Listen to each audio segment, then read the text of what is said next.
Welcome to Frivolous Fandom with Mike and Kev. I'm Mike. And I'm Kev. Let's get into some nerd stuff.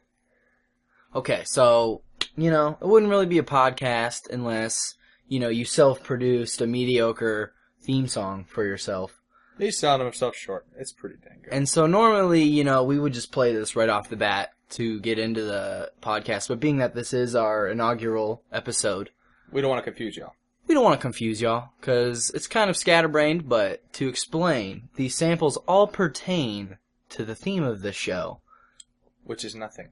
Which is nothing. And we will elaborate on that right after the intro song, so I hope you enjoy it. Just talking? Well, what's the show about? It's about nothing.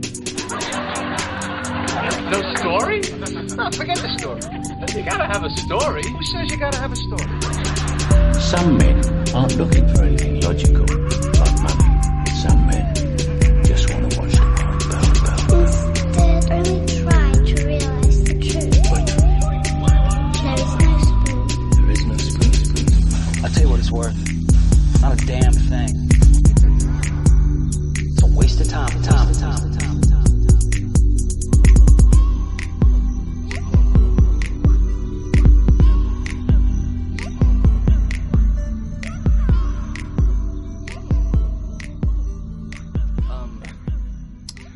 So that was the intro song. As you can see, most of the samples could be construed as negative. But, in our mind, they're positives. Because they're from things we love. They're from things we love. And that's kind of the point. And anybody who knows me knows that I love Michael Caine. Dear God. And I've loved him since I first heard his cries in Batman Begins. I hate it when he does this. It's true, he hates it. But his chimneys are always clean, because I always sweep them. It's because I always fought off the terrorists. Sweep? Oh no. I'm Jason Statham. No Jason Statham. I'll make you a deal. We agree no Jason Statham. We made no agreements. I'll agree to quit my Michael Caine if you agree to quit your Jason Statham. This sounds good. That sounded okay. like Batman there. Yeah, apparently that was Alfred and Batman talking to one another. I began as Jason Statham and I ended as Batman. Alright, so what the heck were we talking about? The The intro song. So we will hopefully annotate these after the fact so people will know where to skip over our divulgences, if that's a word, and tangents. They're both words. But yeah, so basically, the whole thing, right up to, what's his name from Walking Dead? Daryl Dixon from Walking Dead. It's, it is a waste of time. Norman Reedus, baby. But it's a fun waste of time. That's for certain. Oh, yeah. And so basically, we're the Seinfeld for nerds. Okay? This is a show about nothing, and yet it has so much substance. It has so much stuff, so much flavor. Okay? But we're not trying to be, critics here. We're not trying to be, give our reviews of things. We're just gonna beat him to death. Yeah, I mean, A, we don't have that much of an ego. Nope. B, Well, at least on a good day. B, we lack all credibility and culturedness. Fair statement. Fair statement. We don't know what makes a good movie. We don't know what makes a good video game. We just know what we like. We just know what we like to play, and we know what we like to watch. But that being said, we'll touch on any topic. Any topic. Oh, yeah. Okay, so here's the thing. I am an entrepreneurship minor and a business major. Mike, tell them what you are. I am a pre-med student and an EMT. Pre-med student and EMT, so a science major, if you will. Yes, sir. And you will probably divulge into a little bit more of the facts, the unnecessary facts. Oh, yeah. If you will. None of them are required. Sort of stuff like, how hot is it on Tatooine, really? How hot is it? 140 degrees Fahrenheit. What kind of sustainable life do they have on Tatooine? Stuff that can burrow into the ground, mostly. Now, why does they have to burrow? Because the only place you'd get the moisture or the coolness that would allow you to function at any semblance of biological metabolism would be underground or at night. Kind of like an exaggerated Phoenix, Arizona, which we, by the way, live in. Yes, we are. We're both, yes, we're from Tempe, Arizona. We both go to ASU. And, so there you have it. That's the kind of stuff Mike's gonna talk about. That's not me when it comes to movies. I'm like, give me the double-sided lightsaber Darth Maul karate chop action. And then I'm like, that would never work. That never happened. And you gotta take it too seriously. I'm just like, dude, he chopped that dude in half with his mind. But, once again, where were we? We'll touch on anything. We'll touch on anything. Okay, yeah. So I'm a business student, right? So we gotta sell these people right now, Mike. We gotta sell these people who are listening to this very first podcast on our show, because this is probably the only chance we get to make an appeal to them, right? Oh yeah, first impressions. So why do they need this podcast, Mike? Because we're the only podcast that'll ask the hard questions. Who would win in a foot race? A chocobo or a tauntaun? Now, you shouldn't guarantee we only podcast, because until we started researching that exact topic, who would win in a foot race, a chocobo or a tauntaun, we didn't know that there was a web page comparing chocobos and tauntauns. Although, to be fair, they were comparing physiology. Still, we thought we invented this comparison, but clearly we didn't. But that's the age of the internet. That's the thing. We're willing to go to the depths of that internet and just find obscene, irresponsibly dumb things and debate them for whole half an hours on end. Oh yeah. And that's what we'll do for you. We will hit comics, we will hit manga, we will hit anime, we will hit TV, movies, books, anything you can think of. Anything that helps us escape from our own sorry realities, yeah, we'll go there. Woo-ha. And that's what we promise to you. If you give us a topic and we like it and we hopefully know anything about it, I mean, even if we don't know about it, well, there's the internet. There's the internet at our fingertips, and we will go to those places to learn about it. I mean, really, if we're being honest, you could just look at this show as sort of a conglomeration of things you could already find on TV tropes. We're just gonna consolidate them into one place, I'll be honest. Well, we're like that weird hippie friend with a juicer. We're gonna put stuff into the blender that you'd never think would go together. See, I can't laugh at that, because you are a juicer in real life, in reality. As in vegetables, not steroids. Oh. Oh, there's something special in those smoothies, my friend. Yeah. And it may or may not be... It's kale, okay? It's kale. And it may or may not be the most inedible object on the face of this planet, kale. I swear it's good for you. That's what they keep telling me. So yeah, that's the thing. All those topics and just all those things that you ponder, that you're scared to let people find out about you, that you wouldn't dare speak out loud. We have no shame. We'll talk about it. We have zero shame. Just throw it up to us. We're gonna have a Tumblr up, and we're still debating it. This might be on YouTube. This might be on some alternative, hopefully on iTunes. But just still broke. We still broke. I had to sell my last good pair of shoes to buy this microphone, so I've been piggyback riding Mike everywhere to save my soft feet. So I'm kind of a tauntaun at this point. Yeah, you are. That's why, man. I was conditioning you to prepare you. Because nobody asked the hard questions what's that tauntaun feeling? Han Solo's just moshing that thing. Before or after we cut open the tauntaun to eat the mac and cheese that comes streaming out of its belly. Right? I mean, I'm pretty sure Han was afraid to make eye contact with the tauntaun before he cut it open. Maybe if I don't tell him about this, it'll be quick and painless. But then he doesn't even just cut its head off first, because that would be easy. No, he just goes straight for the belly. He just goes straight for the belly. And I guess that's because if it slowly dies, it maintains its warmth a little longer. Yeah, sadly, yes. That actually makes a lot of sense.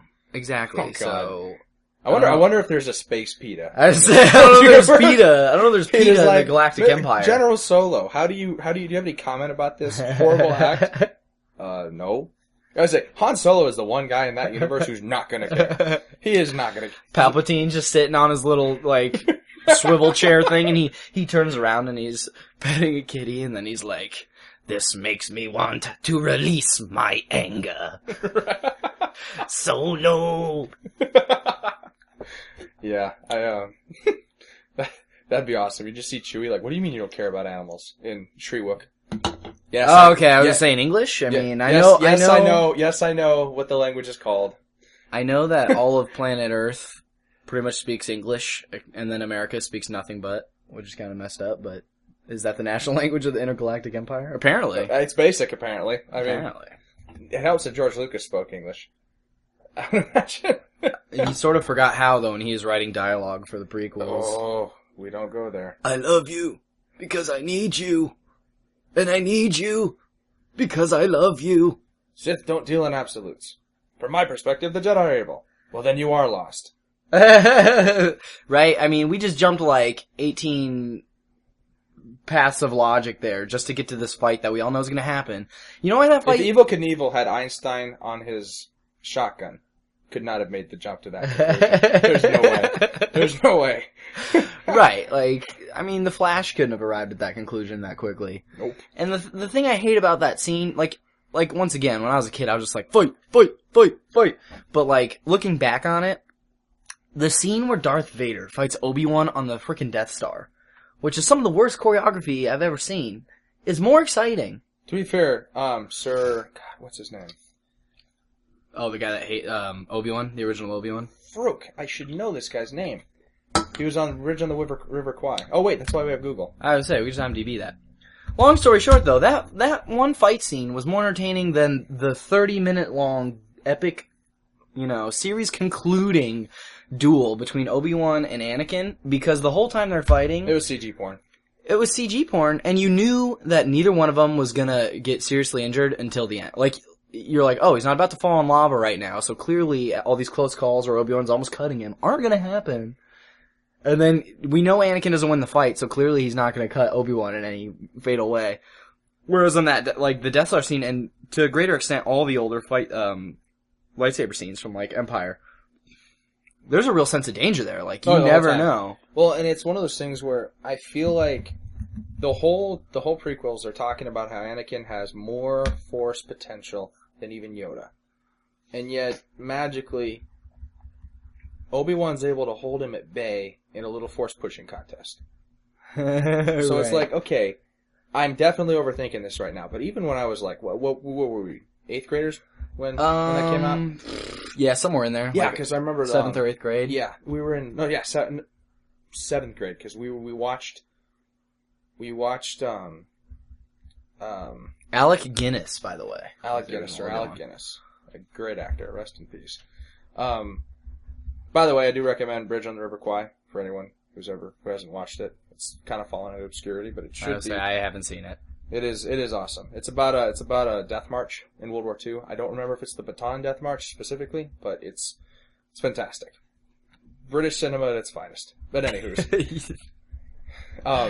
Let's talk about SpongeBob, Mike. That's more my speed, okay? You gotta slow down. You know what? I'm gonna hit hipster level very often in this one. All good. Okay, do we need to wrap up that point? Because this isn't actually the top. Star Wars is not the top. So I'll wrap up the point. That's what I never understood about that fight. It's like Obi-Wan's supposed to be exploiting Anakin's arrogance. Because right. He's Anakin supposed to be crafty. He's supposed to be outthinking him. Well, it's not even, and that's the impression I even got in the expanded universe, is that Obi-Wan's not even really that tricky. He's just simple. Right. It's actually the opposite of being crafty. He's just so calm and observant that he notices that your foot's a little too far to the left. Right. And then he pulls out the rock underneath you and you do the splits and it hurts really bad. Well, it's basically like that Street Fighter player who never does over a 5-hit combo but wins every game. Because for MMA fans, it's like GSP. they just exploit, every time you make a slip, they just exploit it. And they're consistent and they have nothing to exploit themselves. That's Obi-Wan. Yeah. They're not going to come out flawless. They're not going to perfect you. But, and especially in GSP's case, they're going to look really ugly at the end of the fight. But they'll win. Right. By points, at the very least. But once your lightsaber duel's at 30 minutes long, you got nothing left. So then all of a sudden they're force dueling each other with force blasts, which apparently Anakin isn't, the strongest Jedi. What does he say? They're afraid of my power! Or no, what does he say? Right, I don't think at any point Anakin could take Yoda. I'm just gonna come out and say that. I don't think at any point in that series Anakin could have taken Yoda. And stupid Anakin had to show Padme the cup holders that he had just got installed. I don't know, that was Jimmy Fallon reference, sorry. I don't know, my cup holders, like this. He starts forcing. Yeah. Maybe they should be this big. I remember that one. I do not eat barbecue. We were killing it at Younglings. It's a bar. Yeah. No, I remember that. I heard you killed Younglings. No. Killing at Younglings. Yeah. Younglings is a bar. Is Obi-Wan still drunk? He goes, I was killing it with my Jack Black impression. Rest in peace, Jimmy Fallon. Just kidding. New host of The Tonight Show. I'm actually a huge fan of Jimmy Fallon. He is. If you couldn't tell. He will be referencing. I mean, that spoof, well, it came out when the movie came out, so it's like 10 years old. And we still remember Which, how it. frightening is that the most recent Star Wars is not like 10 years old. We've dated ourselves. Yeah. A little bit. Yeah, it's scary. Anyways, what was the actual topic? Chocobo versus a tauntaun. Now, we need to be very particular here. The chocobo is a golden chocobo. The chocobo is a golden chocobo. We go big. You go big or you go home. And Okay? Apparently there are giant tauntauns. I learned this on Wikipedia. I don't think the giant tauntaun's going to run faster than the small one. As a lineman, I will speak from experience. It might sprint faster for 40 yards. Right. It's not going to go any much faster than that. And, I mean, we gotta choose gold chocobo because I didn't spend like 15 to 20 hours catching a good and a great, breeding them to make... 30. I probably did, because I mean, I was a kid, so I was a little bit stupider, and this is pre-internet, so I had to like borrow my friend's strategy guide. No, this isn't pre-internet, this is probably like Game Facts. Remember that? When you bring up your Game Facts page, it was just straight text, and you were like, this is before, I really knew about Control F, so I'm just sitting here scrolling through wall after wall. You're sitting there, and you're just like, and I'm just like, get to Mewtwo. And then my, adolescent logic is like, oh, I bet you I can just figure it out before I can find it on here. And then, of course, I never did. But yeah, I did not catch a good and a great. I did not breed them to make a green. And then I did not race that green to championship status. And then breed my good and a great again to get a blue. And race the blue to championship status. And then breed my green and my blue to get a black. And then race that black to championship status. And then get another black, race that one to championship status. And then breed those two to make a gold chocobo. To choose any other kind of chocobo in this debate. Final Fantasy, teaching children about genetics before they're even in high school. Dude, yeah, it had to be done. And that's why, the strongest survival of the fittest. That's why you had to race them up. This might be why the only test that didn't have a crap curve for my genetics class at ASU, shout out Dr. Goldstein, was the Mendelian genetics test. Because we all knew about it because we either bred Pokemon or we bred Pokemon. Yep. It's funny, too, when I think back to it, because my brother's 8 years older than me, and he was playing Final Fantasy VII when it was new. And one of my first memories of video games was watching him play Final Fantasy VII. Of course, he would never let me play it because I was going to mess up his characters, his materia, all that. But he would take me to Golden Saucer and let me race his chocobos. Out of the kindness of his little heart, he would let me do that. But little did I know, I was just leveling up his chocobos for him when he was doing other stuff. You were the tape on the arrow stick, so that you could mine forever in RuneScape. Yep, exactly. That's a good way of putting it. Which, by the way, you guys, no one ever told me that's what you guys were doing to level up in RuneScape. Oh yeah, no, I didn't do that. I didn't do okay, that. but I think Andrew did. Yeah. And I think Adam and Cambridge did. Dude, I remember in RuneScape, you'd have like 10 people around one Korok. And yeah, you just sitting there mashing it because as soon as it respawns, and you're probably not even going to get it. Right? Like, and people were like swearing at each other, like, go away. Like, no. Of course, I'm G-rating what they were actually saying, even back then. Which, who figured out how to disable the filter? Because some kids did. I just remember you go into Varrock and you'd need to buy something, and there would just be walls of text, and you'd be like, oh man, I'm looking for like a mithril chestplate, and then you would say it. And then you'd be like you'd be like staring your eyes out at the screen, because back then the text box was like this big, and you could probably expand it, but again, I was a kid. And I would see it like flash, I'd be like, no! Who said that? Who said that? Wait! Solely Mithril, like, oh, no! And then you keep typing it, and it's just, anyways, we might have to do a RuneScape episode where we talk about like the psychology of RuneScape and how it exploits kids. Oh god. Because you think about it, it was cool at first, because you were like, exists. Oh, I know, I'm sure, but I just remember as a kid, I was like, oh, I can chop down trees. Oh, yeah, I gotta level up on my firewood. Or my tree carving, I don't even know. And I'd be like, oh, what? I could catch some fish. I gotta level up on my fish. This is sick. I think my dad literally did walk into my room. Oh, I could click on this rock and get a level in my mining. Oh, my mining leveled up. Like, it was just pointless. And I didn't, like, your headphones are on, you're not paying attention to the real world. Yeah. You're like 10, you're like, drooling a little bit, which you don't realize because you're playing a game. My dad walked in, and he just sat there for like 15 minutes watching what I was doing, with this look of just... And he's like, how are you not bored, He's probably? perplexed. He's like, my ADD son can sit down at a computer... and click on a rock. and click on wood. Yeah. And click on dirt. I then corrected him that it was or Dad. and he's like, you realize... Dad, this is coal. If I mine 100 of these, I can make a coal certificate, and I can sell that for $10K, and then if I sell 100 of those... Right. And then he's like, you realize there's real stuff to do in the backyard. You want to help me? No. Not at all. I mean, legitimately, like, thinking, like, well, if this stuff's gonna entertain you, come in and spend some time with me. And 18-year-old me, like, all right, let's go. 10-year-old me is like, go away, Dad. Go back to what I was doing. Right. I miss those days, because, like, now, you spend 12 hours on RuneScape, and you get this, like, hollow feeling, like, oh, man, I probably should have been a productive, member of society. Oh, that's today. right. I'm an adult. Yeah, I right. have things to do. Yeah, I got things to do. I gotta record podcasts about, chocobos. So back to the topic. we gotta get into this. If we ever get there. Okay, so we're using a gold chocobo. We're not using giant tauntauns. We're using regulation size. Garden variety. Frozen Frozen garden. Now, a little fun fact, you think you know a species, and then it just totally turns out you don't, because it turns out that tauntauns are a species of omnivorous reptomammals. That's the thing, I guess. Now, okay, yeah, biomajor is reptomammal's not a thing, right? No. Because you're either a reptile or a mammal. Or are reptiles mammals? For a very small... Because reptiles lay eggs. I thought mammals you have to give...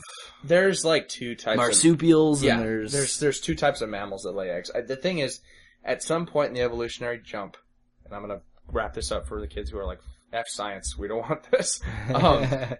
The transition from reptile to mammal, there were probably something that looked kind of like this, but it's an awkward transition because you don't really fit any niches. And in terms of realism, there's no way anything remotely cold-blooded is going to live in Hoth, but I digress. That's a good point.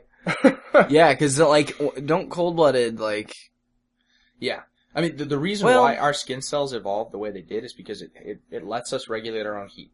Right. Reptiles... Because I was saying, like a lizard will crawl up on a hot rock if it's too cold, kind of thing, and then it'll... If you want to, like the rattlesnakes... and then go in the shade or something. Yeah, well, that's the thing. The rattlesnakes at the Life Sciences building, if you notice, they're going to be taken out. They chill the cage. And my grandfather, who was a physiology teacher at Prescott High, had a Gila monster. A real-life, poisonous, bite and chew you and then masticate your skin with venom Gila monster in his classroom. And my mom distinctly remembers as a little girl picking it up, scratching its belly, and remarking that it liked it. You know why they got away with this? Why? Because they were in Prescott. And it was cold as hell.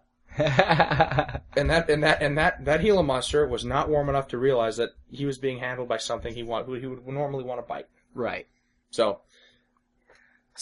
okay, so it says here that they have a mix of traditionally reptilian features, such as a lack of mammary glands. What's a mammary gland?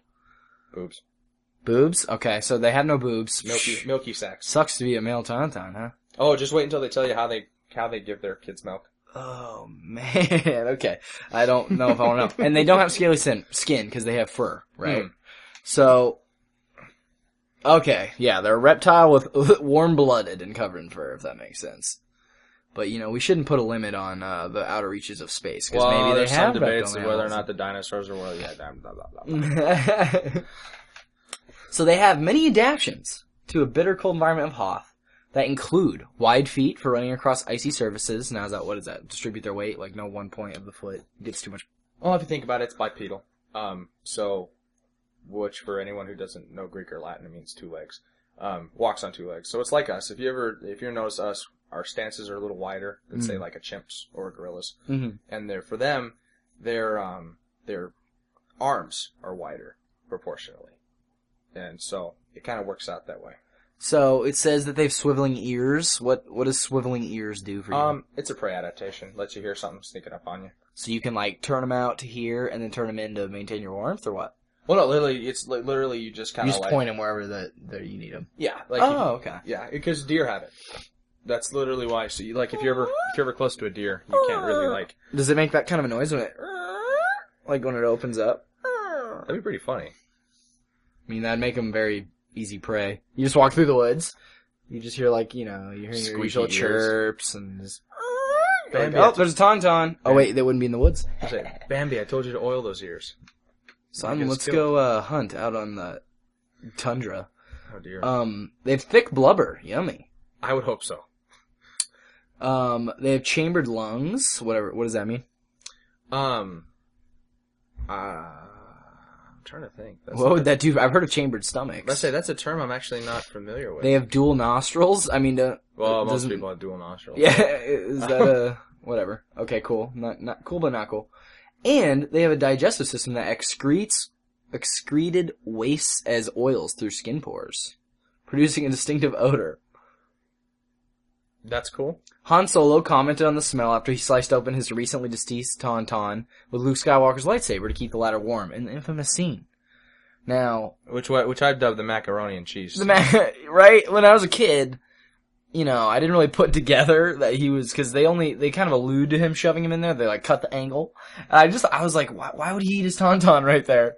And I was like, oh, like, does the lightsaber cook it, like, for him? I'm like, that's a useful creature. When it dies, you get mac and cheese. You get mac and cheese. Like, I mean, you get the mac. I don't know if that's cheese on there necessarily. Yo, just go with it, man. We don't have any other options. Oh, right we're smart. Dual nostrils. I guess you assume that a nostril comes in pairs. It says there are 4 nostrils. Oh. Serves to warm inhaled air. They have a larger pair. That half makes sense. I mean, there's nothing on Earth that has that kind of an adaptation, and I don't think it's actually... All these... Okay, so let's see. Is there anywhere... Where can we find how fast they are? 90 kilometers per hour, right there. Okay, yeah. So, apparently, tauntauns can run... They rely on their ability to run 90 kilometers per hour, according to StarWarsWikia.com. I didn't get the feeling that they were that fast from the movie. I mean, they look pretty fast for claymation. To be fair, though, claymation creatures. I think what that is they're like a horse.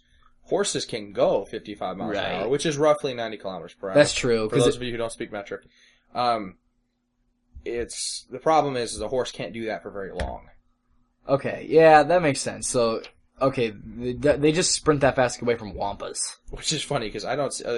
The thing about a wampa is however terrifying it is once it's gotten to you, I don't see how that moves that quickly comparatively. It's why is it? It's like a roided out. Why is it in movies things are always so stealthy? Like, how did it get a foot behind Luke Skywalker to club him?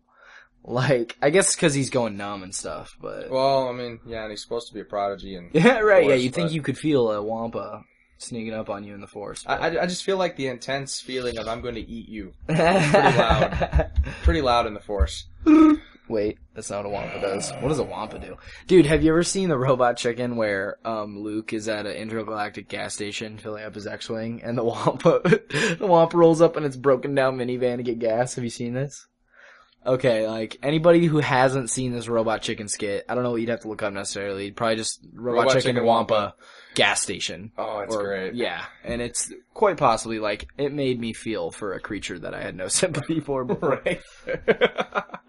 Like, I'm just a race, like a speciesist? Speciesist. Yeah, in movies I'm always like, yeah, like, kill him, Luke. Like, I'm always pulling for the He-Man. See, I always felt like the Wampa was like the Yeti from that one Rudolph animation movie. Or, the Yeti from Monsters, Inc. We're making snow cones! They're yellow. I just wanted to give him a snow cone, and he cut my arm off. I just had to knock him out so he wouldn't struggle so I could carry him to my cave because he was losing functionality in his legs, and I warmed him up by my nice cave fire. And I just cut my arm off, man. Like, I don't know. This is how he repays me. Like, I heard Jedis were these nice dudes, and oh my god, he tried to kill me. That's what I'm saying. Like, humans are messed up. We never ask how the tauntaun feels. We never ask how the wampa feels, you know? No offense, though. We never ask how the Sarlacc feels. I know what the tauntaun wants with them sharp teeth and the claws coming out. I don't. And that's when the lightsaber comes out, you know?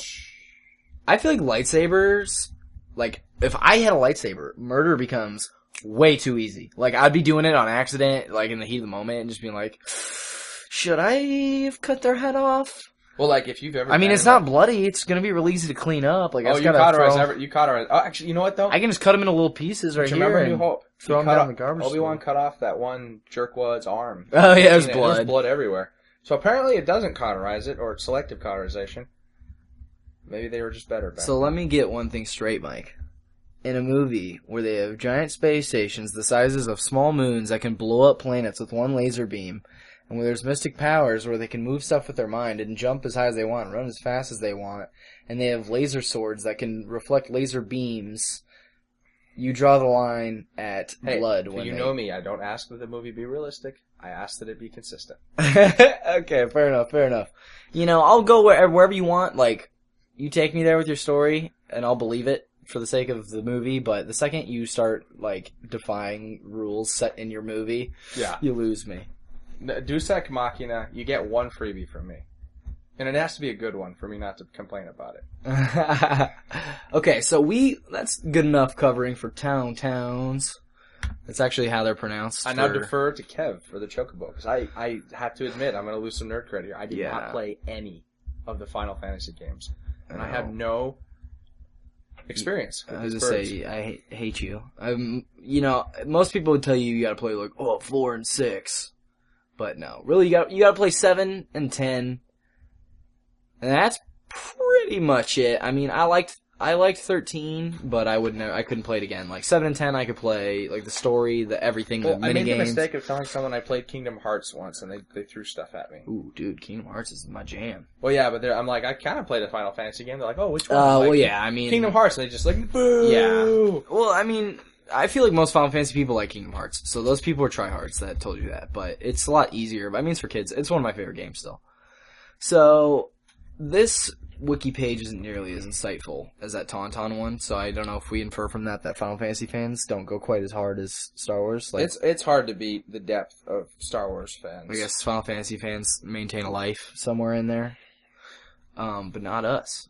Nope. So the gold chocobo, known as the ocean chocobo, is the final result of the chocobo breeding side quest, resulting from breeding a black chocobo. Oh, I had that backwards, with a wonderful yellow chocobo using a Zeo nut. And then Wait, how does the nut come into play? It was just part of the strategy. Like you had to. Is it necessary for the breeding physiologically? Yeah, like you had to use the right nuts or the right like herbs. I'm leaving that joke where I found it. Yep. You gotta bust the right nut open. Oh man, we went there. What, like a Zeo nut? That's probably has a thick shell around it. You can't just like throw that at chocobo. What's it gonna crack it with? It's beak. That's it. I mean. Or those really muscular legs. I'm just saying, the nut is the responsibility of the breeder, okay? You let the chocobos do what the chocobos do. Yeah. Okay, and you bust the nut for them. Wait, do they lay eggs? Or do they give live births? I don't know. I think... Before everyone jumps down my throat, there are a few reptiles I think they give live births. I'm not sure. I don't think if there are any birds that do. If there are, I'm sure somebody will correct me. I don't know, man. I feel like I kind of hoping for eggs because I feel like a baby chocobo coming out of an egg would be so cute. Whereas, like, live births are rarely ever cute. It's funny when they're elephants. I'll say so it is able to cross all types of terrain, and so it can reach the round island where the Knights of the Round materia is found. Yep, and that's exactly why you find it. You basically spend all this time getting this gold chocobo so you can go get the Knights of the Round materia, then you get W summon, then you get mime. Then you go fight Sephiroth, and you cast W7 Knights of the Round, which does, like, relative to that game, like, an absurd amount of damage, like 80,000, until you level it up, and then I think it does even more. And then W-Summon casts it twice, and then Mime mimics the last move that your party member did, so that way like, all three of your people have Knights of the Round. Oh, okay, so yeah. For those of us who don't speak Final Fantasy, I'm going to try to do an analogy. That'd be like in Fallout, you painfully did energy weapons as your main stat, and you've equipped all of your members with energy weapons. And then when you come to the final boss, the poor SOB doesn't have a chance because all of you are energy weaponing him in the face. Sort of. Except you don't actually, like, have to level up the thing for the other people. Well, yeah, but you do have to put in the effort to get to right. Yeah, and like to preface that, when I say Knights Around W Summon in Final Fantasy VII, you have two materia. Like your materia comes in slots of 2, and it's connected to your weapon. And like what makes a good weapon it's stats, but also how many materia slots it has. Oh, okay. And also if it has linked materia slots. So there's a lot of cool combinations you can do. Like if you all materias are really good because you could say cure, link it with an all. Ordinarily, you just cure and you have to choose your target. If you do cure all, it just cures your whole party. Oh. So you could link, I'm trying to remember if you had to link it or if it was just an ability, but I think you had to link it. Like, you would take Knights Around, link it with the W summon, so you just cast it twice. I might be wrong about that. You might just cast twice, and then use Mime it, and then you beat Sephiroth, and you didn't hardly do anything except watch a really long-ass cutscene. And then you had basically a kid's seizure of joy. Yeah. And then, like, I don't remember exactly the method for beating Emerald and Ruby Weapon. I know Emerald Weapon, you fight it underwater, so you have to get the special material that lets you breathe underwater for 20 minutes or something, because there's a timer. And then... Fault's got a rebreather. We win. You basically do the same thing, but there's little nuances, because they can still kill you, whereas Sephiroth's kind of not as all these crap. Like, the final bosses in Final Fantasy, if you're a beast, are never that hard. So when racing in the Golden Saucer, Gold Chocobos have the highest stats of all types, and are unaffected by all course hazards. I mean, you race, whenever you get that Gold Chocobo, you're so happy you race it once, and then that's it, because you just want to see it. But there's no point in racing your Gold Chocobo anymore. So you're the Barry Bonds of the Chocobo world. Yep. Oh, I didn't know this. Aside from breeding, the player can acquire a Gold Chocobo by defeating Ruby Weapon, and giving the item it drops the Desert Rose to the Calm Traveler. However, a Gold Chocobo obtained this way has 4 stats compared to Gold Chocobos spread by the player. Okay, so it's not even worth it. Well, unless you're just doing it to get that one spell. Right. So, yeah, that's what we're using. The Final Fantasy VII rendition, because there's some other Chocobos, in these other games. Okay, so I guess the first thing that comes to mind for me is the vast difference in habitat. Wait, real quick, you found the speed, right? Yeah, it came out to be top speed at 100. Did you just find that on a different page, a wiki or something? Yeah, I was on like a forum Okay. for Final Fantasy. Okay. Apparently the top speed, and they have it listed as kilometers an hour in the game apparently, which I find Uh-huh. kind of cool. Right. 176 kilometers an hour. So in a dead sprint, it kicks the crap out of the tauntaun. Kicks crap Destroys out of it. Pretty convincingly. Yeah. Now I would have to say though that Real quick though, are you Team Tauntaun or are you Team Chocobo? in anywhere but Hoth, in anything besides a marathon. I just mean like subjectively, like in terms subjectively, I'm Team Tauntaun. Okay. I have Good. no, I have I'm nothing. Team Chocobo, so we get diverse opinions. Yeah, here. I've got no vested interest in those birds. I mean, I feel like a Chocobo would smell better than a Tauntaun Oh, that's for sure. because it's not oozing the oil out of its pores. God.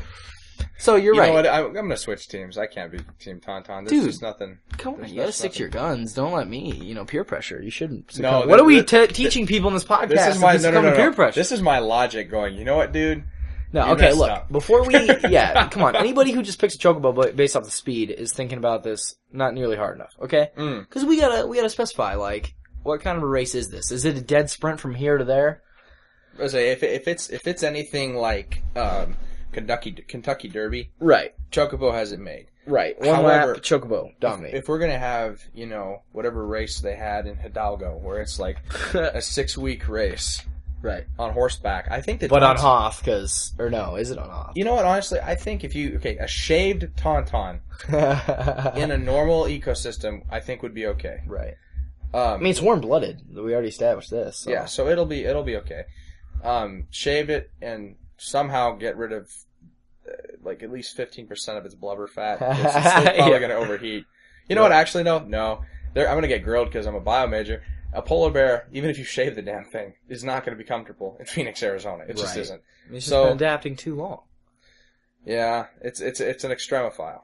Well, Right. actually, Extreme conditions. Ho-ho. yeah, except extremophile is a microbe that likes whatever. It's an extremophile. But It's, just nobody likes an extremophiliac. that would be someone who doesn't have any extremes. I hate those kind of people, dude, that are just real They're like, just average. it's real bleh. They're just like, how's it going? It's going. Anything good happening? Yeah. Well, I mean, are you depressed? Are you in a bad? Like, nothing bad, nothing good. I had some dinner yesterday. What about an That was good. extremophily? I'm trying to turn this dirty. Extremo pedophile. No, I'm just trying too hard. I mean, I don't even need to explain to you. Extremophile. Extremophiliac? Did I say it the first time? Okay. Necrophiliac? No, I'm just kidding. We can go there. I mean, No, that's all good. Now, here's the thing. Are you a necrophiliac if you sleep inside a tauntaun? no. I believe intercourse is a mandatory part of that, and if you're too young to understand what intercourse means, don't ask. I just, thinking back to it, back when Family Guy was kind of funny, this is an older episode, I remember they're like out in the desert ever, and they're like, wow, you know, like it gets cold in the desert at night. And then Brian Stewie, and Brian's like, there's only one thing we can do. And he kills the camel. He's like, he cuts it open. He's like, we gotta sleep inside the camel. And then Stewie's like, oh, no. Like that kind of thing. And then he like gets inside the camel. He's like, oh, you know what? It's actually kind of cozy in here once you feng shui it a little bit. And then the best part is the next morning they wake up and they get out of the camel or whatever, and they're like, wait, the city's right there. And like the camera pans over and the city's like, you could have just slept in the city. I haven't seen that actual part for Family Guy. Dude, I don't even know when I've seen that. That's pretty old. That's just how then after that, every time I see, like, him putting Luke inside the tauntaun, I'm just like, well, you know, it's pretty cozy in here. It's feng shui a bit. Yeah, it's probably Hoth base is, like, over the hill. You hang some Febreze filters. That would be the great, dude, that's what Febreze should do for the next commercial. Oh, we blindfolded these people and put them in unknown locations. They're like, it's slimy. You could have R2-D2. It feels like mac and cheese all around me. But it smells good. But it smells pretty good. If R2-D2. Yeah, it smells like Febreze. You see R2, like, the translate, I can't smell. They're like, oh, is that rosemary? Oh, is that lavender? They open the Am I in a swampy flower garden? They take the blindfold off and they just vomit it right there. I didn't even know I was in a tauntaun. You know, I thought the snow hitting my face was a little weird and that it took, God. days to walk out here. I can't stand commercials like that. I'm like, don't act like those are unpaid actors. I say, like, you know what? You want to have that? You want to try that? Come to our apartment after one of those, like, 12-hour parties where we're like, it's chaos. We're like, you or I wake up, open the door into the living room, Just go back to bed. and just be like, you know what? I'm not dealing with this right now. Shut the door and go back to bed. And you're like, nope, I'm out. Nah, like, it's funny, you kinda have to do it in phases. Like, you get up, you wipe down all the countertops, you know, you gotta, like, usually tiptoe around all the people. For me, it's the minefield of people. Yeah, see, for me, it's taking out that first big garbage bag. Right. That gets me, okay, life is okay. We're Yeah. alright. This can be fixed. Right. We've done this before. I can do this. Dishes are last. For me, that's the hard part, because at that point, nobody and you can't even get angry at them. Nobody's capable of washing debris off the plates during a party. You can't do that. It's like a law of physics. Right. So everyone will find every nook and cranny on the counter space to leave only their plate. Because, you know, granted, I guess it's a good thing they don't stack them all. And you get the Sharpie, you get your Sharpie for your cup, you're like, everybody write your name in your cup, and then, somehow somebody's grabbing a new cup every time they go to get a drink. We found like 20 for like Marcus or something. It's like, okay, he's not coming back, and he's bad for planet Earth. He's not sustainable. We're not thinking of sustainable alternatives for our parties. Which granted, save the tauntaun, stop global warming. So, clear a dead sprint. Probably gonna have to give it to the chocobo. Oh, that's not even. That's like a cheetah versus a wolf. Now, here's what we got to consider: cross country. Actually, that's a really good comparison. Cross country. We won't say Hoth because that's just too much home field advantage. Canada, but Canada, a cross country trek through Canada. Who wins? Definitely the tauntaun. See, the tauntaun probably wins, but here's what you got to consider: the tauntaun has to run around the mountain. Chocobo's running over; just can run clean over the mountain. It's a gold chocobo. Don't forget. Gold chocobo, it says right here. You know, they can go over all types of terrain. They can run across water, dude. That's how fast they run. They run across water. See, but I have to feel like it would have to start, stop. Right, that's true. It's kind of like tortoise or the hare, if you will. Yeah. And the thing you gotta think about, too, depending on how long it is, all that blubber, like, that tauntaun's got more weight to shed for energy, you know? Like, this chocobo's looking pretty... That tauntaun's gonna come out with a six-pack. Chocobo's pretty taut already, you know? Probably would, you know, not a lot of meat on that bone. It's gonna have to stop to eat. Right. So, like, the tauntaun's like, yeah, whatever.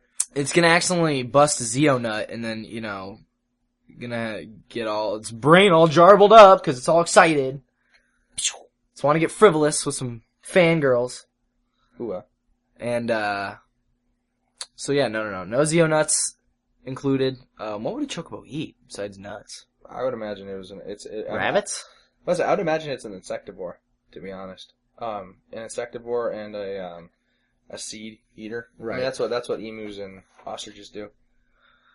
So, I mean, unless you're gonna go terror bird with it, and those things ate anything that moved. So basically, yeah, it's tortoise with the hare. He's gonna fly over the mountain, but then he's gonna be pooped. He's gonna have to take a nap. Gonna wake up having zero energy. Gonna have to eat some stuff. sit there. Meanwhile, the like this. tauntaun's just kind of Tauntaun's already cleared like 30 miles. Right. And it's at this point when he gets done eating that he sees the tauntaun kind of like out in the distance going past him. He's like, "Oh, son of a!" Flies past tauntaun. Repeat. Yeah. And then So the trick is at what? How do we rig this race so that like it hits it right after the chocobo? right. Tauntaun crosses the finish line, goes and keeps moving. Tauntaun crosses the finish line. Han Solo flies and cuts it open. we sacrifice the beast. You won the goal, and we get your mac and cheese.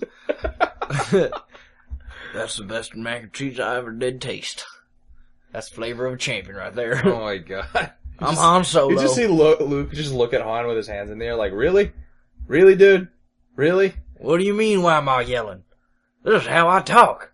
I'm Han Solo. Haven't you seen my movies? That was an okay cross reference, I suppose. I don't know. We forced it a little bit like the xenophilia, but Oh god, that was a little too organic. That one. that was just a little too perfect. Just rolled off the tongue. That one's might have been on my mind a while. No, I'm just kidding. I've just been pondering that for a long time. So we Okay, so we're giving the tauntaun the long distance, the cross country meet. We're giving the chocobo the dead sprint, the Usain Bolt style race. So now we got to compare temperament. So now I was gonna say, well, we need a tiebreaker. You know what? Let's deal how to deal with this animal as a steed as the tiebreaker. Which Which would you rather ride? Oh, I'm gonna give it to the chocobo. Apparently, these tauntauns are cranky. They spit in your eyes in a frozen wasteland, and they smell. Yo, but dude, look at this.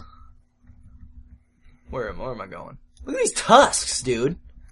I think those are horns. Whatever. You could gore some people, and maybe not. They're not that kind of long. They're not as long as I thought. They're not really shaped right for that, too.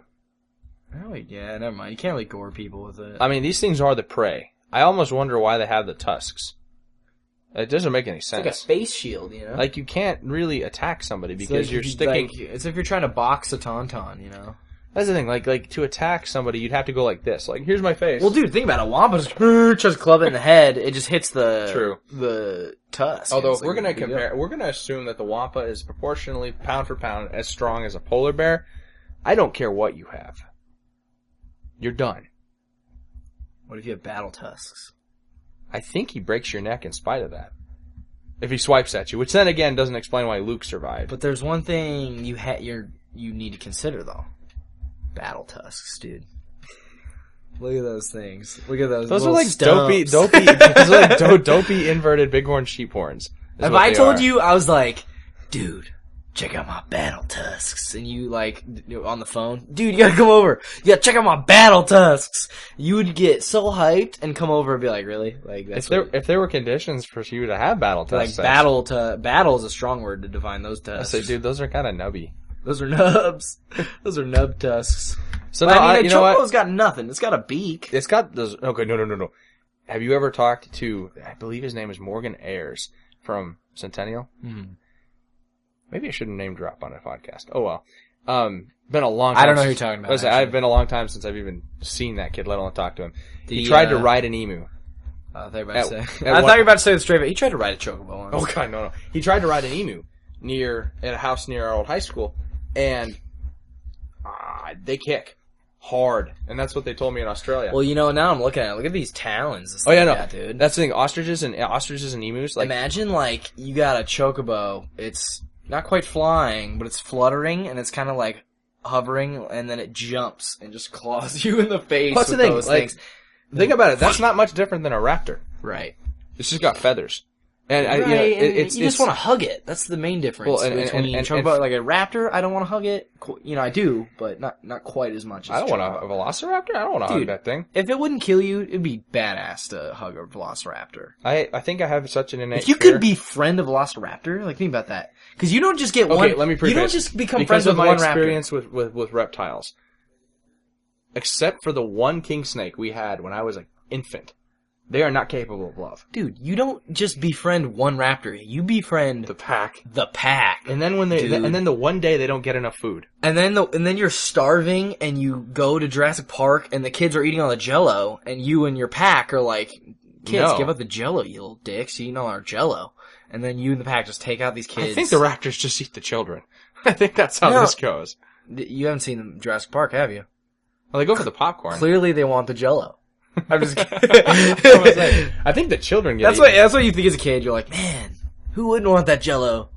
right. See, like, again, we always side with the people. Like, if if the raptor's name was written on it in the fridge, the kid shouldn't have been eating its Jello.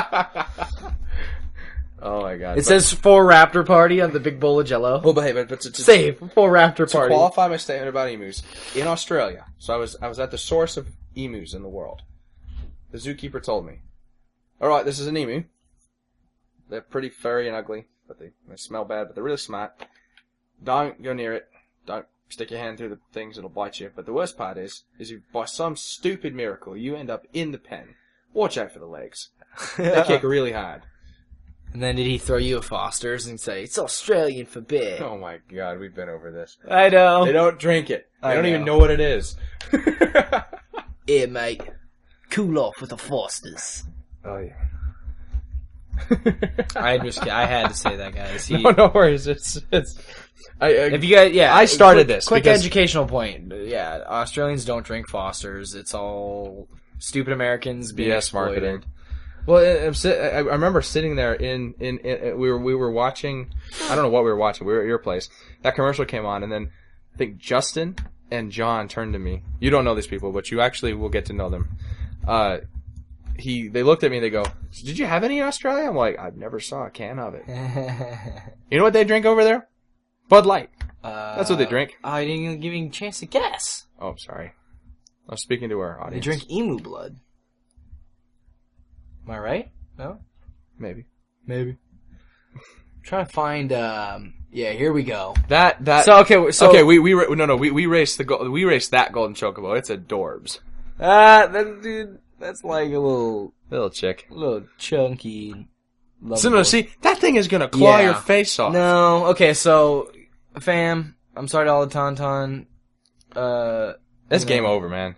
sorry to all the tauntaun lovers, but yeah, We admit we're defeat. looking at a picture, and here, quick side note, I'll put this up on our Tumblr. So yeah, fam, we'll link the Tumblr whenever we get this up, and we're just gonna put like little stuff that may or may not pertain to our podcast. No, I'm just kidding, it'll pertain. So we're gonna put up a picture of a battle chocobo, like this picture right here. There is no way I think Luke on Hoth would be like, you know what? I will take the chocobo. Just give it a fur coat. Dude, this chocobo managed to make Vaughn one of the gayest main characters ever look like a BA. Look at that. Like, I don't even want to mess with that guy riding it. I'm more worried about the claws right there. Right. The bow is a secondary issue right now for me. I'm looking at the claws like, Right, that thing's gonna sever your jugular and not break a sweat. And not Just to keep mention the going. beak. It's got two business ends. It's like business in the front, business in the back. Party God. never. Oh god. Yep. Giving the edge chocobos. An edge, dude. They won. Game over. Dude, no, the tauntaun put up a fight. The tauntaun had one thing going The for it. tauntaun had its iron will going for it because it never stopped. It gave The up and died. No. It literally gave up and died. Han Solo jumped out of the woodworks and cut it open. You're forgetting. Remember? No. It's clearly said in Wikipedia the thing had already keeled over and died. Oh, I'm talking about this hypothetical tauntaun. I'm talking about Han Solo when he jumps out of the woodworks. Yeah. Remember, he talks like this. I'm Harrison Ford. If by some miracle, Mr. Ford, we're sorry. We're butchering it bad. We do love your work. Oh, dude, check it out. This is, that's the one I made my stencil of. I have a chocobo painted on my computer. That's the stencil. That's my favorite You one. are qualified to represent them in this battle. I know, dude. I've been repping that ish since 10. That's not a good year, by the way. What's 2010 is not a cool sounding. 10. Yeah, baby. Like 63 or 72. Oh, like, 10 sounds okay. Oh, 10. No, if you say 010, you're a tool. Nobody says 010. Well, I mean, is there So any can other- I say 014? No, because that's the thing. At that point, 10, you're like, wait, what? If I say, if you say... Actually, you know what? You might have to put O for most of those. To be fair, we need a good picture of a tauntaun to put on here. Good luck. I'm gonna Google battle tauntaun, dude. Let's see what shows up. Probably some fan art of like... Oh my god, there is one. Go back. Dude, look at this! Lego Battle Tauntaun! Dude, this tauntaun's got a cannon mounted to it, dude.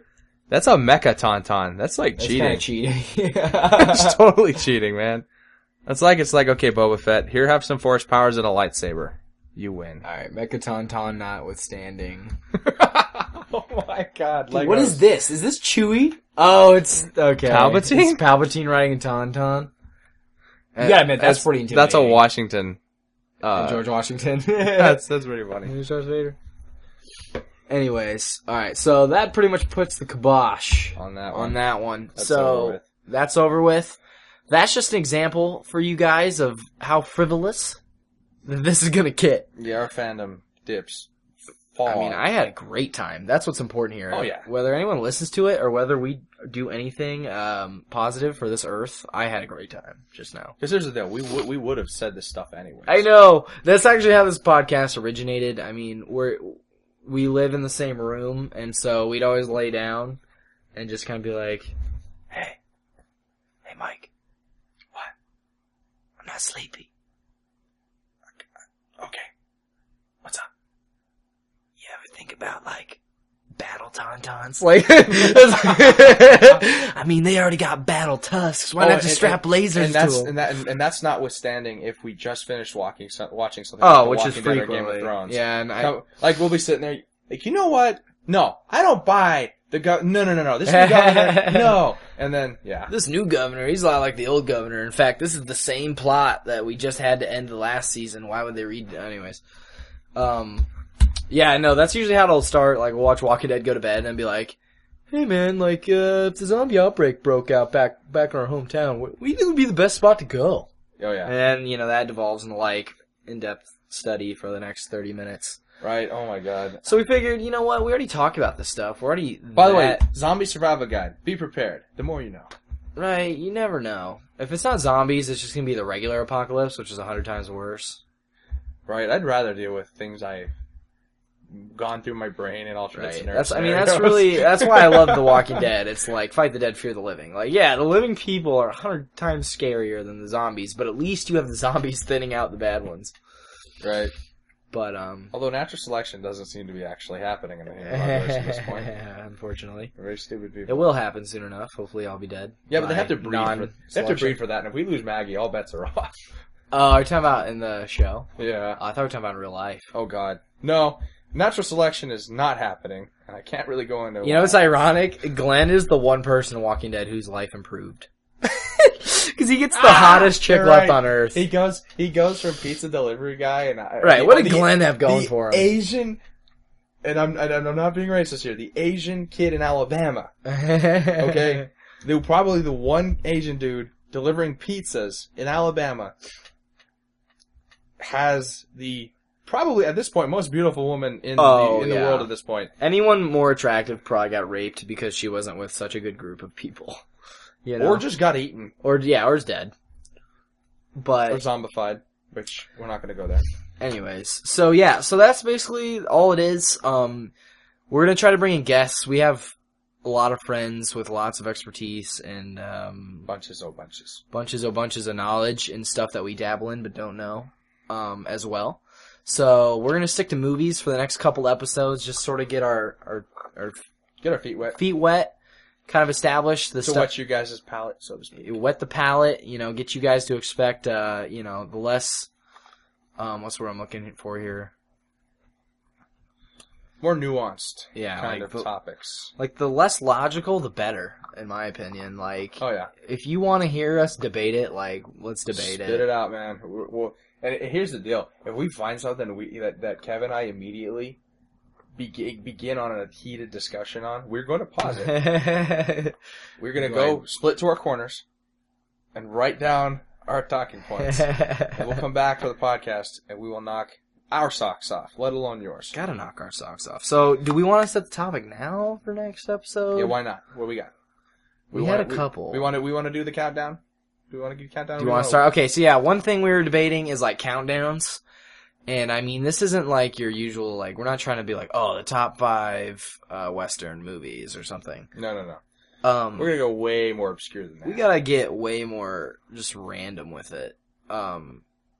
So yeah, let's do the top 5. Our first top 5, and it's going to be the top 5 movies that would be improved dramatically if they had Darth Vader as one of its main And characters. no sarcastic comments about the prequels. If the real Darth Vader in the prequels. Yeah, no, it can't be, like, you can't just put him in a different Star Wars. It has to be a completely different movie universe.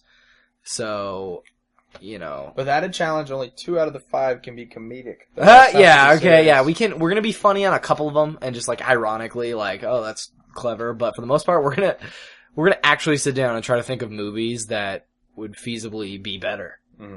Are we going to give ourselves flexibility and replace the Force with whatever powers that universe has? No, we're just gonna straight put the Force We're in going there. expert mode. The Unless hell it, like, breaks the movie too bad. I mean, like, if you're gonna be, like, So what you're telling me is I can't have Batman appear in Clerks too.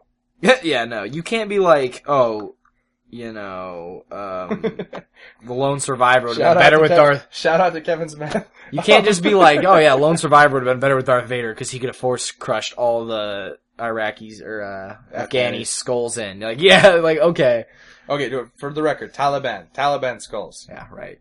Go Right. Pashtunis. That's true because Afghani saved the dudes in the end. Yep. So, yep. So next episode, top 5 movies that would be improved if they had Darth Vader in them. That could get lengthy. We'll see. We just talked for a long time about tauntauns and chocobos, and we made that topic up right now. So, we hope you guys enjoyed it. There's going to be plenty more to come, and they will get more structured as they go, I'm sure of it, and we will have some guests. So I'm not sure of it. Actually, I'm pretty positive they won't. But like I said, we're gonna hopefully annotate these. So it's like if you just want to hear the logical arguments for chocobo or tauntaun, skip the next 5 minutes. So yeah, so that's it. We hope you guys enjoyed it, and peace. This was Frivolous Fandom. I'm Mike. Oh, are we doing an outro? Oh, okay, restart. Pause. Oh, No, just Okay. go again. and that was Frivolous Fandom with Mike. With Mike.